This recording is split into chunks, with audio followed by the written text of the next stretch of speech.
보통 이 천식을 앓고 있는 아이들 보면은 어느 정도 자라면 괜찮다가 또 방심을 하면은 기침이 많이 나와서 걱정스러운 경우가 있습니다. 사실 아이들 자라면서 천식이 자연스럽게 없어진다고도 하는데 그렇다면 과연 치료를 꼭 받아야 하는지 궁금하고요.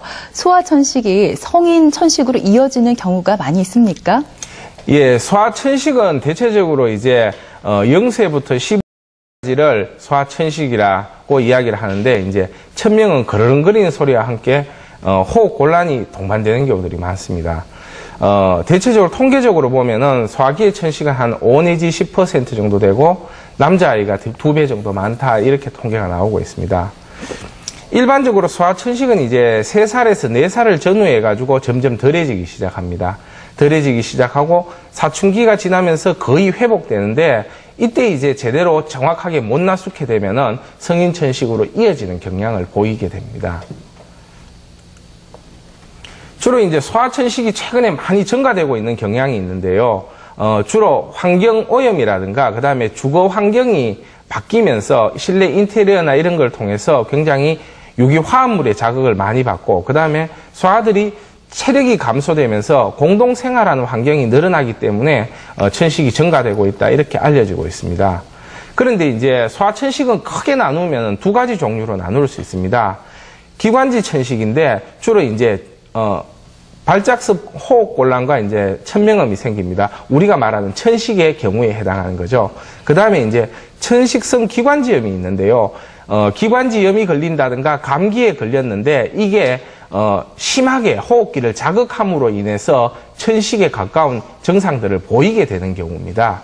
그런데 이제 소아의 경우는 이 천식성 기관지염이 굉장히 훨씬 더 많습니다. 많고 이게 이제 교과서적인 기관지 천식으로 이어지는 데는 대략 한 10% 정도가 이어진다라고 알려지고 있습니다. 이렇게 소아천식이 방치되는 경우가 생길 수 있는데요. 이런 경우에는 굉장히 문제가 될 수 있습니다.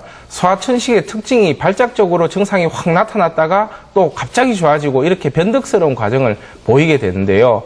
이게 이제 그냥 방치를 해버리게 되면은 치료율이 점점 떨어지고 원래 자연 치료율은 한 50에서 60% 정도 된다고 알려지고 있는데 최근에는 이런 어떤 치료율이 점점 떨어지고 있는 그런 추세입니다.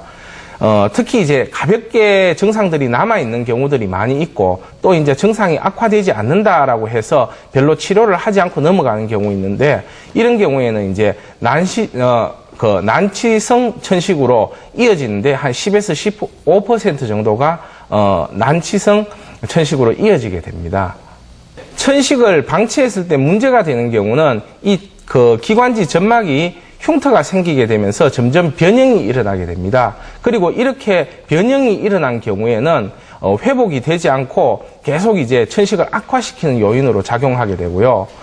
그렇기 때문에 증상이 없어졌다 하더라도 염증이 계속 진행되는지 안 되는지를 확인해서 확실히 치료됐는지를 확인해야지 이 치료는 끝난다 이렇게 생각하시면 됩니다. 특히 이제 소아천식의 경우 초기에는 굉장히 적극적으로 치료하시는 경향이 있는데 발작의 수가 줄어들m에 따라 가지고 괜찮아졌구나 하고 방치하는 경우가 많기 때문에 생길 수가 있는 겁니다.